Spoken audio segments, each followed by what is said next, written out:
Talking Doctors 토닥입니다.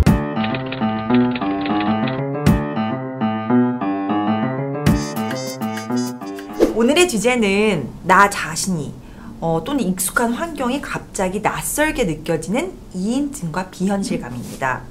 요즘 우울증이나 공황 발작하면 워낙 얘기가 많이 되다 보니까 익숙한데 이인증 하면 단어 자체도 좀 낯설잖아요. 그러나 생각보다 굉장히 흔하게 일어나는 현상이거든요.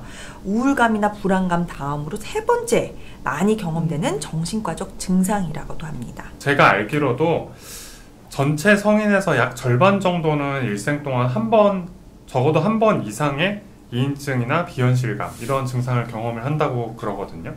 근데 진료 보다 보면 생각보다 환자분들이 이인증을 자주 호소를 하시는데 근데 환자분들이 이거를 조금 표현하기를 좀 어려워하시는, 그러니까 묘사 자체를 좀 어려워하시는 느낌을 좀 많이 받는 것 같아요. 네, 그럴 수 있을 것 같아요. 이인증을 경험하면서도 이게 뭐지? 하는 느낌이 강하다 보니까 그러면은 이번 시간에 좀 명확한 정의를 내려볼까요? DSM-5에서 이인증을 자신의 생각, 느낌, 감각, 신체 또는 행동들로부터 외부 관찰자라는 경험, 분리감이라고 정의를 하고 있습니다.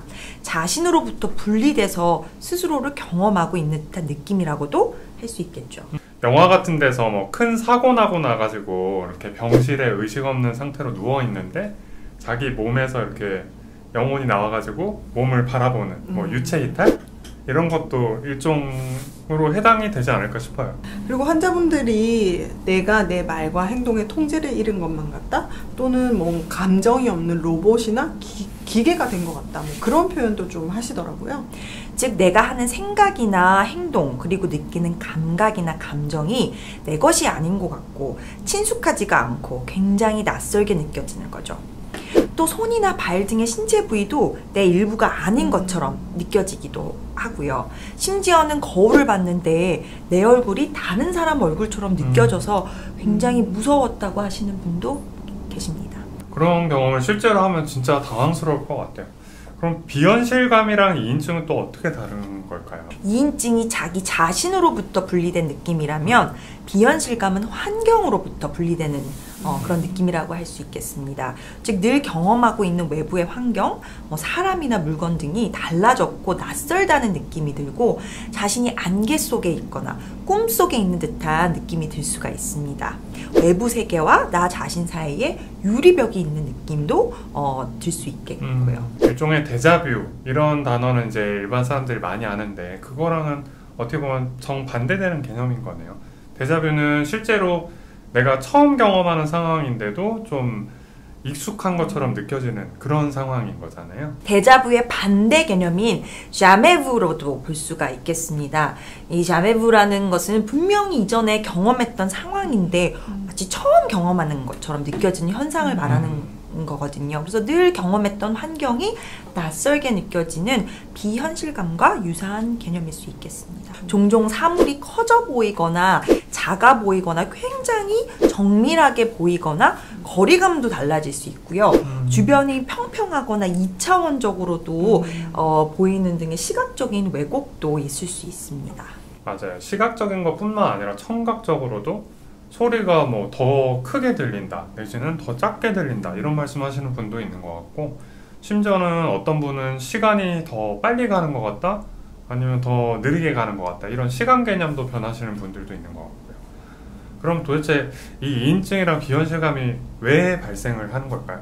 일단 스트레스 상황과의 연관성이 가장 크다고 알려져 있어요. 어렸을 적 학대 경험이나 가까운 사람의 죽음, 대형 사고 등의 큰 외상이나 정신적 트라우마를 경험한 분들에게 더 흔히 나타난다고도 하지만 누구나 경험하는 일상적인 스트레스 상황, 즉 직장에서 경제적인, 학업적인, 또 가족과의 연인관계 내에서의 스트레스 상황 등에서도 나타날 수가 있겠습니다. 원래 이 증상들은 스트레스 상황에서 우리 뇌가 스스로를 보호하기 위해서 가동시키는 보호장치 같은 역할을 하는 것으로 알려져 있습니다.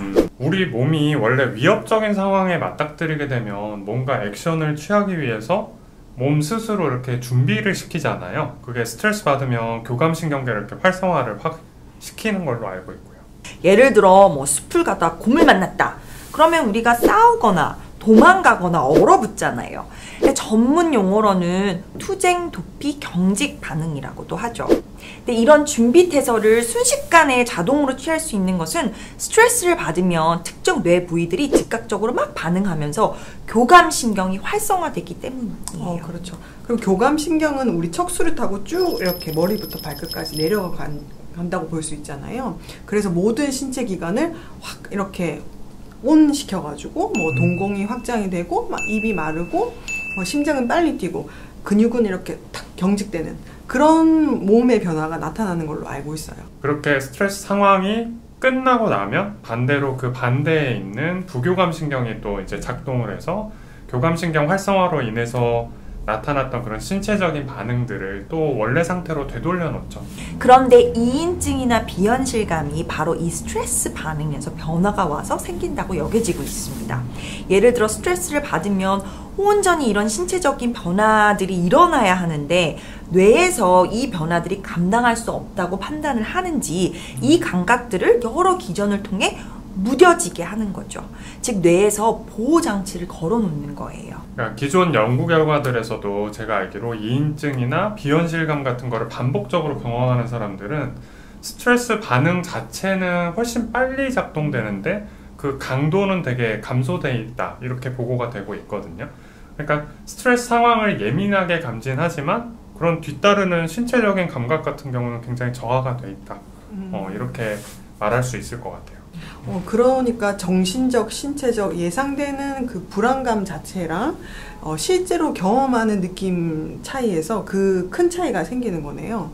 그러니까 내 몸이 느껴지는 감각은 굉장히 무딘 것 같고 뭔가 머리하고 따로 논다는 느낌이 드는 것 같아요. 그러니까 뭐 그런 엑스맨 같은 데서 위기 상황이 되면 갑자기 몸을 막 다이아몬드로 바꿔버리는 그런 캐릭터도 생각이 나네요. 앞서 말씀드렸듯이 이인증과 비현실감 자체는 굉장히 흔한 증상이에요. 그런데 이 증상들이 특별한 자극 없이 지속적이거나 자주 재발하고 증상들로 인해 일상생활에 지장을 받게 되면 이인성 장애, 비현실감 장애라고 진단을 내릴 수 있습니다. 그 이인성 장애, 비현실감 장애라는 게 원래 해리 장애라는 그 큰 틀 안에 포함되어 있는 것들이죠. 해리 장애에 속하는 장애들이 있는 분들은 해리라는 방어 기제를 사용하는데 해리는 고통스러운 현실을 견뎌내기 위해서 지금 상황에서부터 나 자신을 신체적, 정신적으로 분리시켜 버리는 거죠.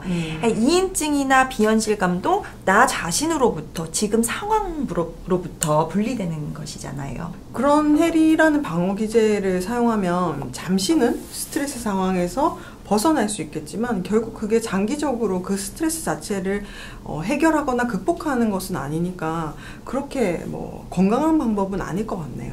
그러면 이 이인성 장애, 비현실감 장애라는 거는 진단받은 분들은 특별히 뭐 스트레스 상황이 아닌 일상적인 상황에서도 반복적으로 증상이 발생한다는 거잖아요. 뭐 예를 들면 길을 가다가 아니면 밥 먹다가 발생할 수 있다는 얘기처럼. 앞서 말씀드렸듯이 뇌에서 이런 보호 장치를 걸어놓기 위해 스트레스 상황에서 뇌 안에서 여러 기능적 변화들이 일어나야 하는데 이분들 같은 경우에는 아예 변화가 평소에도 이제 유지가 되는 거예요. 그래서 위협이 아닌 상황도 위협으로 감지하고 그래서 이인증 이런 증상들이 나타날 수 있는 거죠. 그런데 꼭 그렇게 이 해리성 장애로 진단받은 분들 말고도 다른 정신과적인 질환, 병들에서도 흔히들 이렇게 이인증이나 비현실감을 경험하지 않나요? 우울장애나 공황장애를 비롯한 어떤 불안장애들 그리고 외상후 스트레스 장애 등에서도 이런 이인증이나 비현실감 증상이 종종 나타납니다.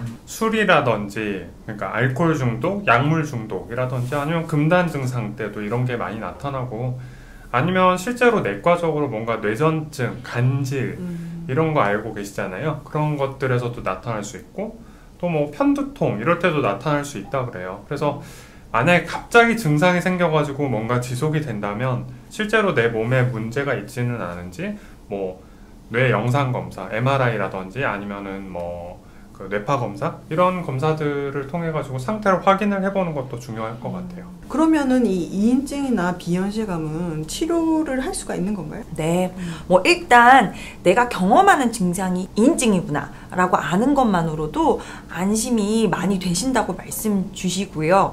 그 외에 이제 기존 연구들에서 SSRI 계열 약들이 효과가 있음을 보고하였습니다. 또한 뭐 사이코테라피, 그러니까 다양한 종류의 정신치료들이 도움이 되는 것으로 알려져 있습니다. 일단 그러니까 증상이 반복적으로 일어나면 아까 같은 검사도 받아보시고 또 정신건강의학과 전문의와 꼭 한번 상담을 받아보시도록 그렇게 해보셨으면 좋겠네요.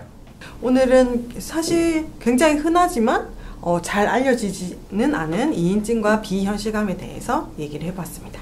이인증과 비현실감을 경험하면서 막 공포스럽고 혼란스러우셨던 분들에게 도움이 됐으면 하는 바람에서 오늘 영상을 준비해 보았습니다.